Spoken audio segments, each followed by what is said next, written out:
All year, Bitcoin has been in a drawdown. Every prior Bitcoin bear market had a recoverable bottom. The question every serious investor is asking right now is whether this is that moment, or whether we're in a structural repricing that invalidates every prior Bitcoin price prediction, including BlackRock's. I was with a sovereign wealth fund during this week, and that was the conversation. Should we have a 2% allocation? Should we have a 5% allocation? If everybody adopted that conversation, it would be 500,000, 600,000, 700,000 per Bitcoin. Larry Fink, BlackRock's CEO, talked last year about a $700,000 Bitcoin price target. I told you BlackRock is now aiming for a $1 million Bitcoin price target. And this week, with Bitcoin down 50% from its October 2025 all-time high, that $1 million number is being quietly questioned in every serious Bitcoin analysis. I questioned it. I ran my own Bitcoin analysis. I found an answer. It will reframe everything you think you know about where Bitcoin goes next. 4 things I will prove today. BlackRock's target for Bitcoin doesn't depend on usage. Their Bitcoin price prediction depends on something entirely different. The on-chain signal that is called every prior Bitcoin bottom. I'll show you how to see it for yourself, and I'll show you exactly what it says right now. The power that ETFs have over Bitcoin and how that power is shifting the results they need to see. And what the real Bitcoin analysis says about the next 90 days. I'll show you whether Bitcoin is undergoing a structural repricing and what comes next. And a bonus 5th today. 1/5 thing. The feedback loop that nobody covers. How ETF data feeds the press and how the press feeds it right back. I'm Dana Love. This channel is the one place connecting these dots in real time. Subscribe if you want analysis like this in your feed. Hit the notification bell to see it first. Let's get forensic. Larry Fink sat on a stage in Davos in January 2025 and did arithmetic out loud. He said he had just met with a sovereign wealth fund. The conversation was whether to allocate 2% of their portfolio to Bitcoin or 5%. Then he ran the math right there on the stage. If everybody adopted that conversation, he said, you'd get $500,000, $600,000, $700,000 per Bitcoin. Then he realized what he had just said, and he said something most coverage skipped. Well, does it also... I'm not promoting it, by the way. So that is not my promotion. Listen to what that number is built on. Not payments, not transactions, not a single person using Bitcoin to buy anything. The entire model is allocation math. Take the pools of institutional capital, sovereign wealth funds, pensions, endowments, assign a percentage, divide by 21 million coins. That's his whole formula. This is a Bitcoin price prediction with no usage variable in it. Fink's own framing confirms it. He calls Bitcoin an instrument for people frightened of currency debasement or political instability, an asset of fear. Fear assets don't need users. Gold has no users. Gold has holders. That is the model BlackRock imported. The $1 million figure I walked you through in my earlier video is the same arithmetic extended.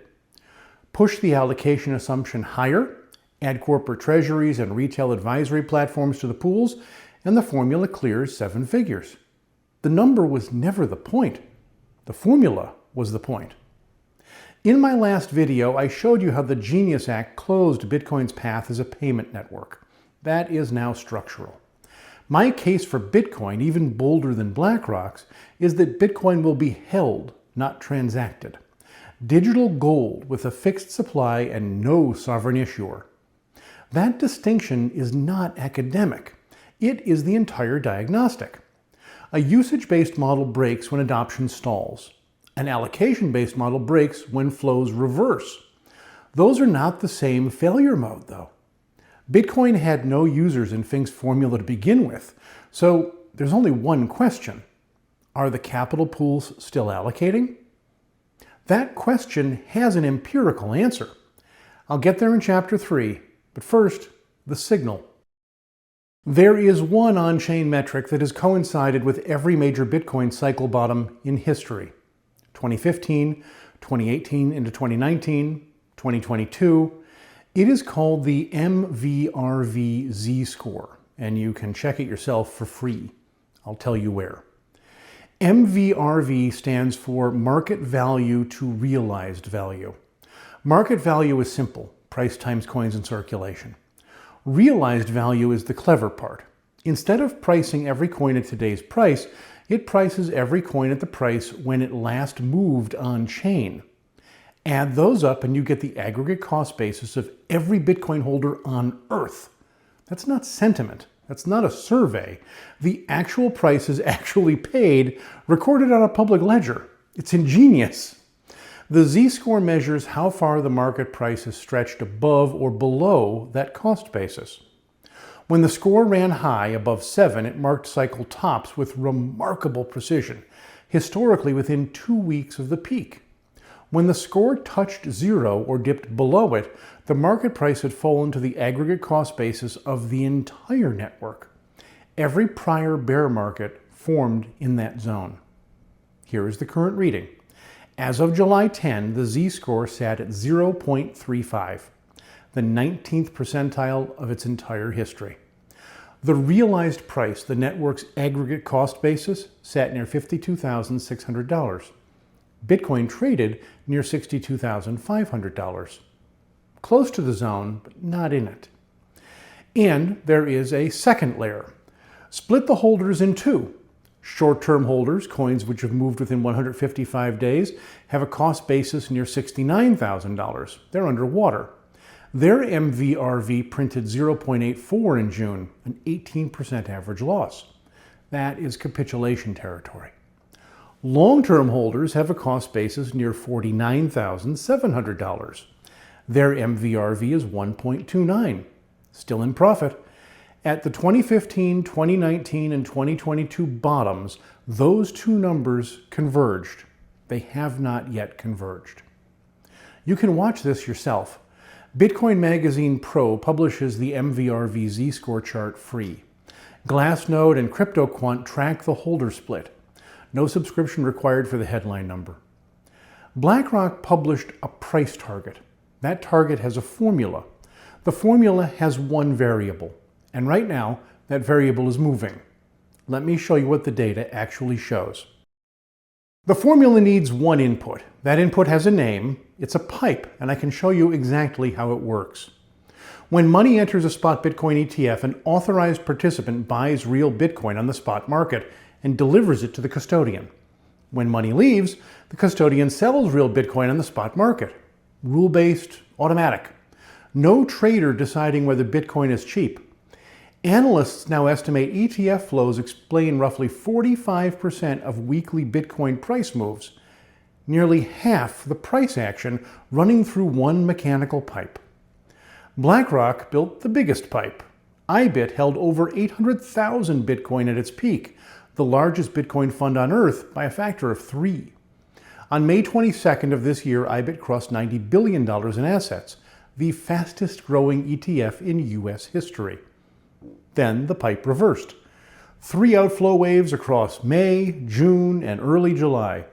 During the week of June 22nd, US spot Bitcoin ETFs shed $1.79 billion, and IBIT alone was 73% of it. By July 2nd, IBIT's assets had fallen to $44.91 billion, less than half the May peak. Year to date, the ETF complex has bled roughly $5.4 billion net. 10 consecutive sessions of outflows meant over $1 billion a week of systematic, rule-based selling hitting the spot market. That is what a 50% drawdown looks like from the inside. Not a verdict on Bitcoin, a pipe running in reverse. Here is the part that cuts both ways. The mechanism that amplified the fall is the mechanism the $700 formula depends on. Fink's arithmetic requires the pools to allocate, and the ETFs is how they allocate. The week ending July 10th, the pipe flipped. $197 million in net inflows, the first positive week after 8 straight weeks of redemptions. IBIT took in $209 million in a single session on July 6th. 1 week is not a trend, but watch what it is. The formula's input variable printed daily in public. The cumulative base tells you the structure held. Since launch, IBIT's net inflows still total roughly $60 billion. The correction burned the froth. It did not unwind the machine. Do you know what's worse than feeding the machine, though? Feeding the press. I'll show you how Bitcoin ETFs do just that. The formula runs on one variable. That variable runs on flows. Here is the part of this analysis I've not seen described anywhere else. Flows run on stories, and stories have authors. I have been in this market since 2011, in every cycle. Silk Road, Mt. Gox, the 2017 ICO collapse, DeFi summer, the Terra Luna collapse. The narrative moved before the price moved. The more aspirational the narrative, the bigger the upward move. Is Bitcoin really a world currency? Every other chain followed the same path. Is Ethereum really a world computer? Is Solana really a global state machine? Has Ripple really replaced Swift? No. Or more accurately, not yet. When ETFs arrived, an entirely new audience experienced crypto. With them came a much broader segment of the press, and they require stories. Here is their mechanism. IBIT reports its holdings daily. The financial press converts that number into a sentiment signal within hours. Inflows mean confidence, outflows mean fear. That signal reaches retail positioning, retail adjusts, the adjustment feeds into the price feeds into the next filing, the filing feeds the next headline. You'll notice nowhere in there is world computer, replacing Swift. It's all flows and data. That is a closed loop, and it's a powerful one. Outside the control of governments? Yes, we are. I've believed that since 2011. Bitcoin's architecture makes it structurally true. Other cryptos, more or less. Outside the control of the press? I'm no longer certain it is. The financial press did not cause the redemptions, but it converted them into the one output Fink's formula cannot function without: sustained directional allocation signals. I'm not arguing that the press is conspiring against retail investors. I'm arguing something structurally more concerning, that it does not need to. A journalist covering IBIT outflows and framing them as fear is doing their job. A retail investor reading that framing and reducing exposure is behaving rationally. The loop closes without anyone intending it to close. That is the mechanism.